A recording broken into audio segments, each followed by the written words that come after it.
जय जय गुरु स्वामी प्रेम अवतार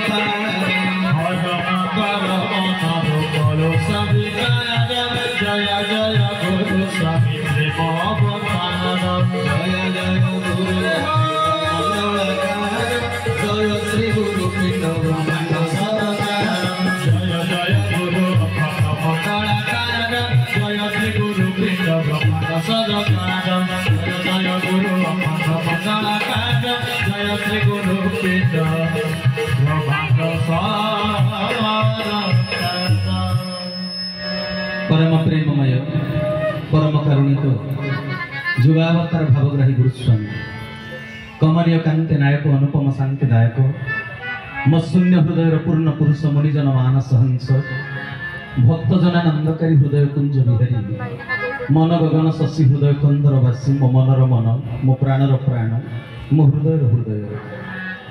अव्यक्त मंडलाधिपति पूर्ण ब्रह्म पूर्णेश्वर जगदीश्वर जगन्निवास सृष्टिर स्रष्टा पुरुष गुरुकुल चूड़ामणि जीवन देवता लीला पुरुषोत्तम भक्तवांछा कल्पतरु प्रपन्न पारिजात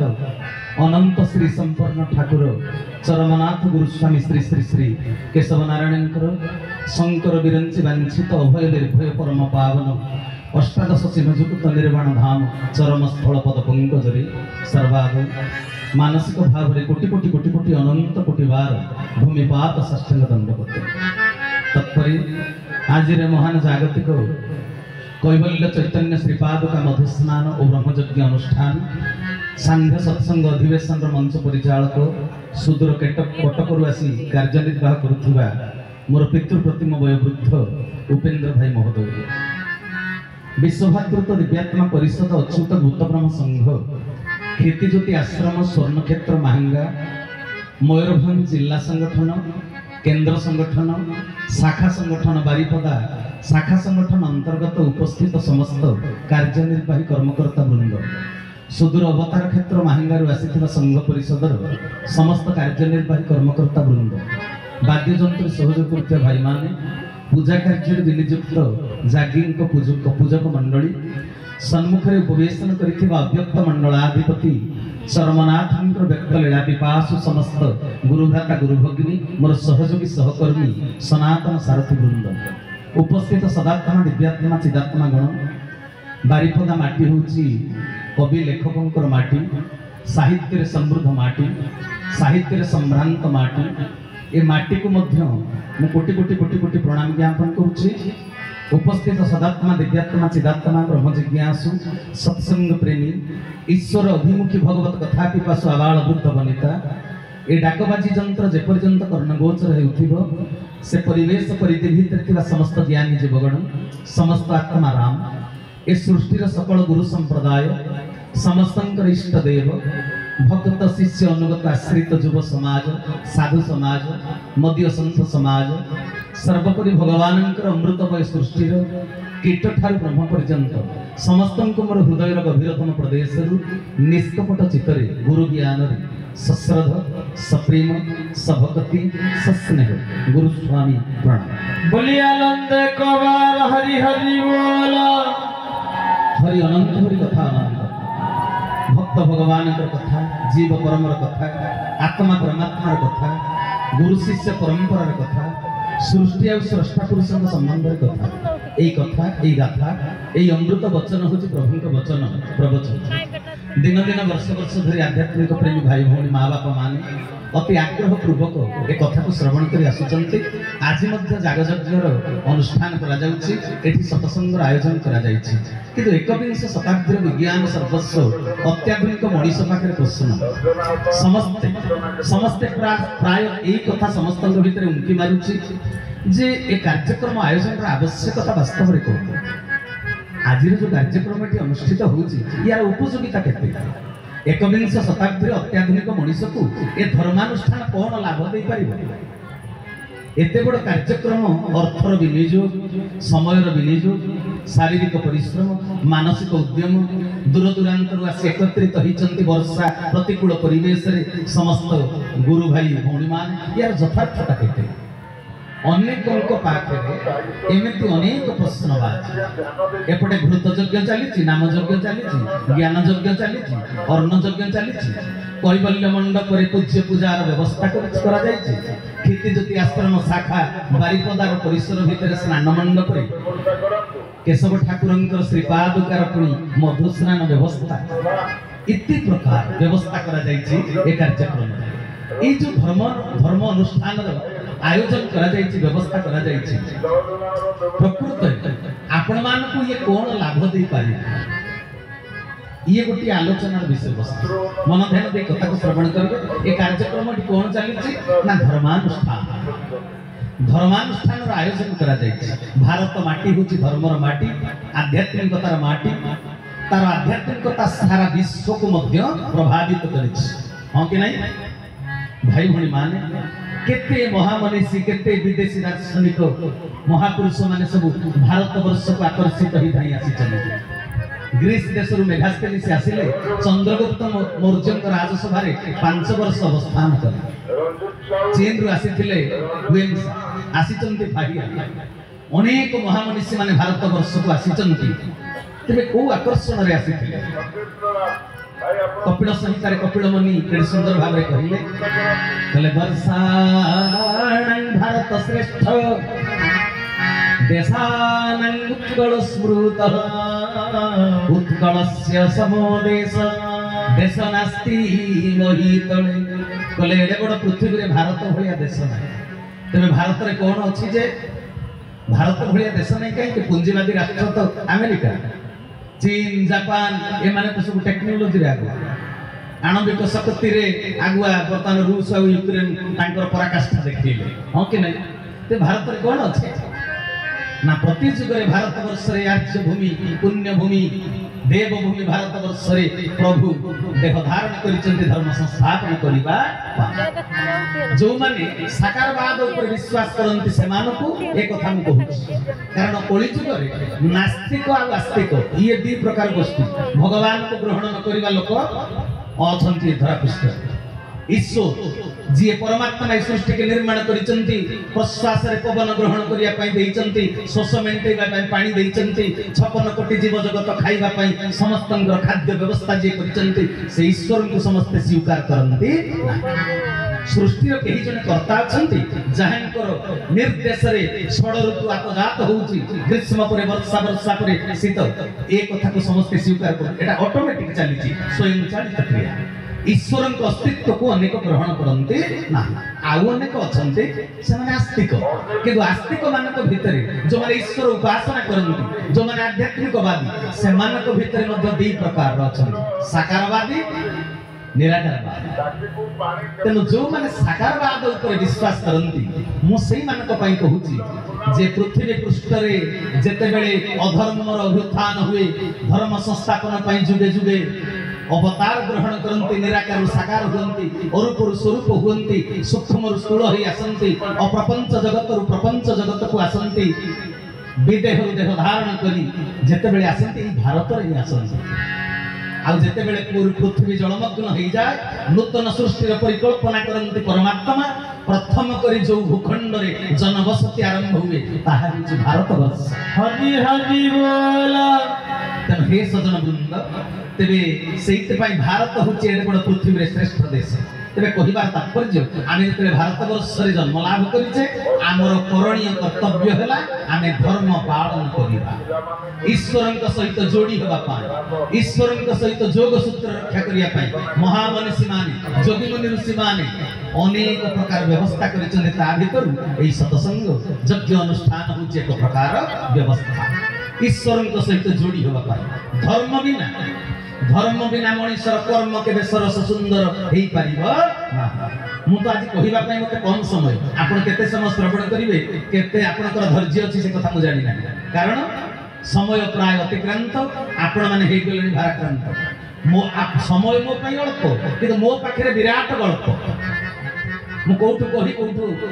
ଆରମ୍ଭ କରି ଶେଷ କରିବି ତାହା ମଧ୍ୟ ମୋର ପରିକଳ୍ପନାର ବାହାରେ। ତେଣୁ ସଜନ ବୃନ୍ଦ, ଯେତିକି ସମୟ ମନ ଧ୍ୟାନ ଦେଇ କଥାକୁ ଶ୍ରବଣ କରିବେ, ଧର୍ମ ବିନା କର୍ମ କେବେ ସରସ ସୁନ୍ଦର ହେଇପାରିବ। ଗୋଟେ ବହୁତ ମେଧାବୀ ଛାତ୍ର, ସୁନ୍ଦର ପାଠ ପଢି बहुत सुंदर उच्च मान सर्टिफिकेट हासिल करी बहुत बड़ चाकरी करिथिला चाकरी ऑफिस रे तार सहकर्मी गोटे स्त्री लोक को असद व्यवहार देखिबार से सस्पेंड हो गला तेबे मते कहंतु जने जदि कर्म करी उच्चतर सोपान रे उपनीत ही करला ताकू बड़ मिली गला आसन लब्ध प्रतिष्ठित ही करला ता कर्म ताकू से पर्यंत पहुंचैला हां कि नहीं ता कर्म ताकू उच्च स्तर रो आसन देला किंतु से जो असद व्यवहार देखैला से सहकर्मी सहित चाकरी सस्पेंड होला तबे को कारण से तो उच्च शिक्षित से तो लब्ध प्रतिष्ठित से तो स्कूल कॉलेज यूनिवर्सिटी रे जो पाठ पढ़ी सब तेरे टपर तबे कहंतु को अभाव रु तार स्वभाव नष्ट हो गला प्रकृति प्रवृत्ति एमिति खराब हो गला से समाज रे लांछित होला तबे कहंतु ना सेटा कोन से तो कर्म करिछि किंतु कर्मटा धर्म रे परिणत होई पारि ना तेणु धर्म बिना कर्म के बेसर सुंदर हो पारे ना मनीष धरा पृष्ठ को आसी कर्म करने जो कर्म हम धर्म हरि हरि बोला कुहा जाइए कर्म ही धर्म तेणु सदन वृंद आम प्रति मुहूर्त में जेकोसी कर्म करुँच धर्म हो पारुछि कि आम धर्म को कुहा जाइए सनातन धर्म तेरे सनातन धर्मटा कौन मानव मनीष जो उच्चतम कर्म करिवो उच्चतर कर्म करिवो जो फिर निजर कल्याण हबो आ जगतर मध्य कल्याण हबो ताहि होछि सनातन धर्म रो संज्ञा कोन अकृत्यं नैव कर्तव्यं प्राण त्यागेति संस्थिते न च कृत्य परित्यज्य मे सधर्म सनातन सनातन धर्म कहा कहा जाए अकृत्यं नैव कर्तव्यं जहा करणीय नुहे मोर प्राण चाली गले मध्य मु ताहा करिबी ना यह होछि सनातन धर्म शिक्षा न च कृत्य परित्यज्य मे सधर्म सनातन कोन कहिले जोटा करणीय जोटा करिबा उचित मोर प्राण चाली गले भी मु ताको त्याग करिबी ना हरि हरि बोला प्राण संकटापन्न हेले मध्य से कर्तव्य निश्चय पालन करिबी तेन सजन वृंद यह होछि सनातन धर्म शिक्षा तबे कोन होला कर्म ही होछि धर्म बुझि पले ना कथा कर्म होछि धर्म मानव धर्म पालन पाई आम कर्मटा प्रति मुहूर्त रे धर्म हबो केमिति हबो आपण स्कूल कॉलेज यूनिवर्सिटी रे जो पाठ पढिचंती शिक्षा ग्रहण करिचंती जागतिक शिक्षा भौतिक शिक्षा आपण भल सर्टिफिकेट अर्जन करिचंती मेधावी छात्र परिचय ग्रहण करिचंती से शिक्षा द्वारा पेट पोषिबा पई दरमा पाई पारिबे सेतिके पर्यंत से शिक्षार परामर्श से शिक्षार उपयोगिता तेरे सजन वृंद स्कूल कॉलेज यूनिवर्सिटी आपण पाइचंती शिक्षा तेरे आत्मज्ञान आ तत्व दर्शन पाई धर्म गुरु देवे दीक्षा हरि हरि बोला एही कथा ही मोर पूर्ववर्ती आलोचक सुनील बाबा महोदय आपण मानको कहउथि जे गुरु दीक्षा ग्रहण करबा जीवन रे निहाते दरकार तेरे सजन वृंद आपण माने मते भी प्रश्न पचारि पारंती जे जो माने गुरु दीक्षा ग्रहण करिसंती समस्त कोन आत्मज्ञानी तांको क्षेत्र रे कोन असंगति देखा जाउनी से माने तांको जीवन रो चर्चा भितरे दिन चर्चा भितरे केते बेले असंगति कार्य अस्वाभाविक परिस्थिति तांको जीवन रे घटुनी से माने को द्वारा कोन से भूल होउनी अपराध होउनी आपण माने मते भी ए प्रश्न पचारि पारंती तेने सजन वृंद तुलसीदास गोस्वामी रामचरित मानस रे सुंदर कथा उल्लेख करिसंती बोले 1000 व्यक्ति के जदि खोजिबो 1000 शतकड़ा आनुपातिक हिसाब 1000 मनुष्य भितरे आपण जणे धार्मिक को पाइबे मात्र जणे धार्मिक जे धर्म आचरण करूथिबे धर्म आचरण कले बुझी पारुथिबे विभिन्न तार तो आलोचना बहुत व्यापक आलोचना कोन आ कहिबी आजिकाली एमिति लोक अछंती कि तुलसी चौरा तांको दुआर मुहरे थिले भी से पानी दियंती कि धूप दियंती ना कली जुग रे बहुत मठ मंदिर भी ताला पड़ी तेन 1000 जन लोक भितरे आपण क्वचित जणे अधे पाइबे धर्म प्रति जे धर्म आचरण करूथिबे आ तुलसीदास गोस्वामी को हिसाब रे कोटि कोटि धार्मिक मानक भितरे क्वचित जणे अधे पाइबे बैरागी हरि हरि बोला बैरागी कहला कोन बुझी पर विषय को त्याग करिबा बैराग्य नुहे किए खाइबा छाडी दैछि भल लुगा पटा पिंधिबा छाडी दैछि सेगुडा को बैराग्य नुहे वैराग्यर अर्थ है मु केतिकी ग्रहण करी मोर ग्रहणीय उपकरण केतिकी दुनिया रंगीन दुनिया माया जगत रे बहुत व्यवहार्य उपकरण सब मिलुची किंतु मोर करणीय कर्तव्य केतिकी मु ग्रहण करी केतिकी बुझे पाले ना कथा गुड़ हांडी रे बहुत गुड़ अच्छी किंतु पिंपुड़ी की ईश्वर नियम देइचंती तू सुंढटा लंबे के जत्ते के गुड़ टाणीबा कथा टाणी पाद बढ़ेइबो जदि लोभरे पिंपुड़ी गुड़ हांडी भितरे पाद पुरई दिए तबे पिंपुड़ी विपर्यस्त होइछो ता प्राण त्याग करिबा को सिए बाध्य तेणु रोग भोगटा जेमिति रोगरे परिणत न सुजोग दुर्जोगरे परिणत न तबे वैरागी कहा कहा जाए विषय सहित जरा विवेक पूर्ण संजोग ताकू कहा जाए वैरागी तेणु सजन बृंद कोटि कोटि धार्मिक मानक भितर तमे जणे अधे पाइबो वैरागी आ कोटि कोटि वैरागी मानक भितर यथार्थ ज्ञानी पाइबो जणे अधे वैराग्यता अवलंबन करते बहुत लोक वैराग्य किंतु यथार्थ ज्ञानी ताको जीवन आचरण को देखिले से जे ज्ञानी ए कथा तुमर विश्वास हबो ना तेणु कोटि कोटि वैराग्य मानक भितरे यथार्थ ज्ञानी होचंती जणे अधे आ कोटि कोटि ज्ञानी भितरे क्वचित जणे अधे जीवन मुक्त व्यक्ति जीवन मुक्त जे हिंसा मुक्त जे ईर्ष्या मुक्त जे कहा प्रति व्यवहार खराब करंती ना बुझ परछो ऊपर कहा को व्यवहार खराब करबे भीतर पछते ताकर जा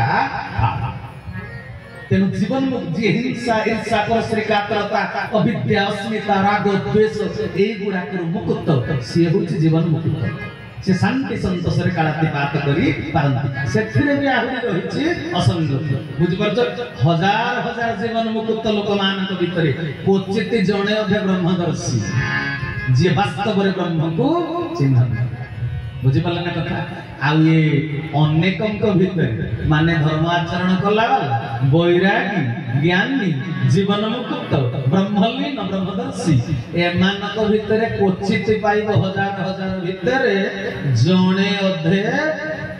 भक्ति परायण महात्मा जी भगवान को एकमात्र प्रेम करती पुणी भगवान को प्रेम कले जगत तांको ब्रह्ममय देखाय हरि हरि बोला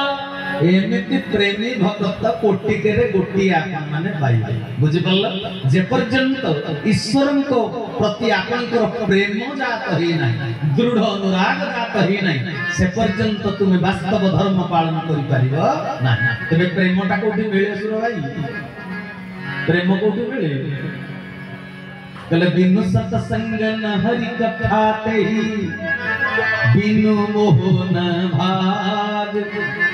कले सत्संग बिना हरि कथा मिलिबनी तुमको सुनिबा सत्संग आसे नहीं हरि कथा को श्रवण करिबो आउ